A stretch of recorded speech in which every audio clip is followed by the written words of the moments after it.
कक्षा 7 हिंदी मल्हार। आइए पढ़ते हैं अयोध्या सिंह उपाध्याय हरिऔध की कविता फूल और कांटा।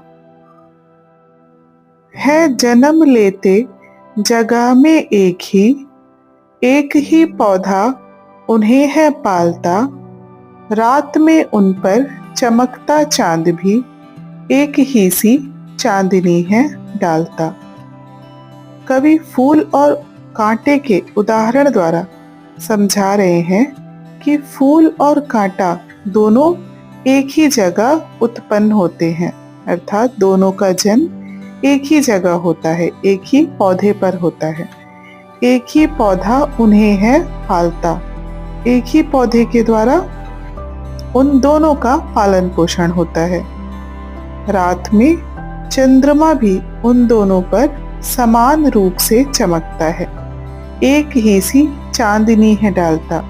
चंद्रमा का प्रकाश भी फूल और कांटे दोनों पर बराबर मात्रा में ही पड़ता है। कवि कहना चाह रहे हैं कि फूल और कांटा दोनों को बराबर का समान वातावरण मिलने पर भी दोनों का स्वभाव अलग अलग होता है।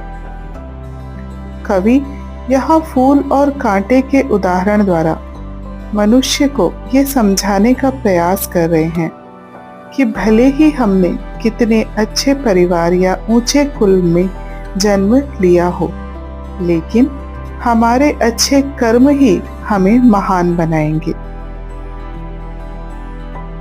मेह उन पर है बरसता एक सा, एक सी उन पर हवाएं हैं बही, पर सदा ही यह दिखाता है हमें ढंग उनके एक से होते नहीं।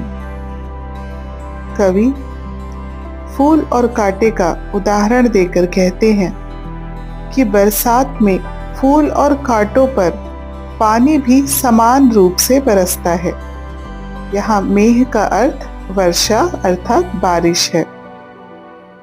एक सी उन पर हवाएं हैं बही, और एक ही समान हवा भी दोनों को मिलती है। पर सदा ही यह दिखाता है हमें ढंग उनके एक से होते नहीं। परंतु सब कुछ समान रूप से मिलने पर भी यह दिखाई देता है कि दोनों के स्वभाव और व्यवहार में बहुत फर्क होता है। कवि कहना चाह रहे हैं कि फूल और कांटा दोनों को समान पालन पोषण मिला है, समान सुविधाएं मिली हैं, लेकिन फिर भी उन दोनों के व्यवहार में बहुत अंतर है। ठीक इसी प्रकार एक ही परिवार में जन्म लेने वाले समान पालन पोषण में, समान परवरिश में बड़े होने वाले मनुष्यों के स्वभाव में भी अंतर होता है। छेद कर कांटा किसी की उंगलियां, फाड़ देता है किसी का वर वसन, प्यार डूबी तितलियों का पर कतर, भौर का है बेध देता श्याम तन। इन पंक्तियों में कवि कांटे के स्वभाव का वर्णन कर रहे हैं कि कांटा किसी की भी उंगलियों को छेद देता है, अर्थात यदि आप कांटे को छुएंगे तो वो आपकी उंगली में छेद कर सकता है, आपको घायल कर सकता है। फाड़ देता है किसी का वर वसन, वर अर्थात श्रेष्ठ सुंदर, वसन अर्थात कपड़ा। तो कांटे को ये फर्क नहीं पड़ता कि सुंदर कपड़ा है या बेकार कपड़ा है। आप यदि कांटे के पास जाएंगे तो वो आपके कपड़े को भी फाड़ सकता है। प्यार डूबी तितलियों का पर कतर, और जो सुंदर और प्यारी तितलियां फूलों के पास जाती हैं, कांटे क्या करते हैं, उनके नाजुक पंखों को भी काट देते हैं। और जो भौरे उनके पास जाते हैं, उनके श्याम तन, उनका जो सांवला शरीर है, उन भौरों का कांटे उनको भी घायल कर देते हैं। यहाँ पर कवि कांटों के हानिकारक स्वभाव का वर्णन कर रहे हैं। फूल लेकर तितलियों को गोद में, भौर को अपना अनूठा रस पिला, निज सुगंधों और निराले रंग से, है सदा देता कली जी की खिला। इन पंक्तियों में कवि फूलों के स्वभाव का वर्णन कर रहे हैं। फूलों का स्वभाव कांटों के स्वभाव से विपरीत होता है। फूल तितलियों को अपनी गोद में ले लेता है और जो भौरे फूलों के पास आते हैं उसे अपना अनूठा रस पिलाता है। फूल अपनी सुगंध से, अपनी खुशबू से और अपने निराले सुंदर रंग से सबका जी अर्थात सबका मन प्रसन्न कर देता है, सबको खुशी देता है। कहने का आशय यह है कि कांटों का स्वभाव जितना हानिकारक होता है, फूल उसके विपरीत उतने ही आकर्षक, सुंदर और सबके मन को प्रसन्न करने वाले होते हैं। है खटकता एक सबकी आंख में, दूसरा है सोहता सुर शीस पर, किस तरह कुल की बड़ाई काम दे, जो किसी में हो बड़प्पन की कसर।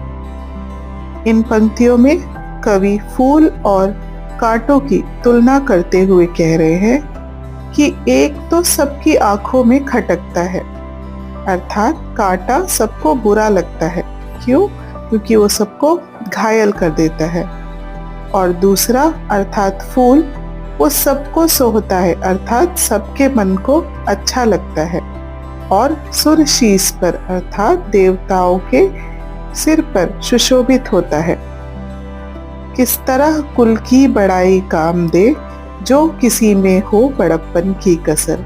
अगली पंक्तियों में कवि मनुष्य का उदाहरण देते हुए समझा रहे हैं कि यदि किसी मनुष्य में बड़प्पन अर्थात अच्छाई की कमी है तो फिर चाहे उसने कितने ही बड़े कुल में जन्म ना लिया हो, अर्थात उसके कुल का कितना ही नाम क्यों ना हो या कितना ही बड़प्पन उसके कुल का संसार में क्यों ना हो, मनुष्य अपनी अच्छाई से, अपने अच्छे कर्मों से ही महानता को प्राप्त करेगा।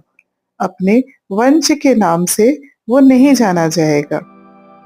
यदि उसके स्वभाव में बड़प्पन की कमी है तो व्यक्ति उसे उसके स्वभाव से ही पहचानेंगे, ना कि उसके कुल के नाम से। फूल और कांटे कविता के माध्यम से कवि यह संदेश देना चाहते हैं कि फूल और कांटा एक ही पौधे पर होते हुए भी उनके स्वभाव अलग अलग हैं। कांटा दुख पहुंचाता है जबकि फूल आनंद और सौंदर्य फैलाता है। यह कविता हमें सिखाती है कि व्यक्ति की महानता उसके कुल में नहीं बल्कि उसके अच्छे गुणों और व्यवहार में होती है। धन्यवाद। मिलते हैं अगले वीडियो में एक नए पाठ की व्याख्या के साथ।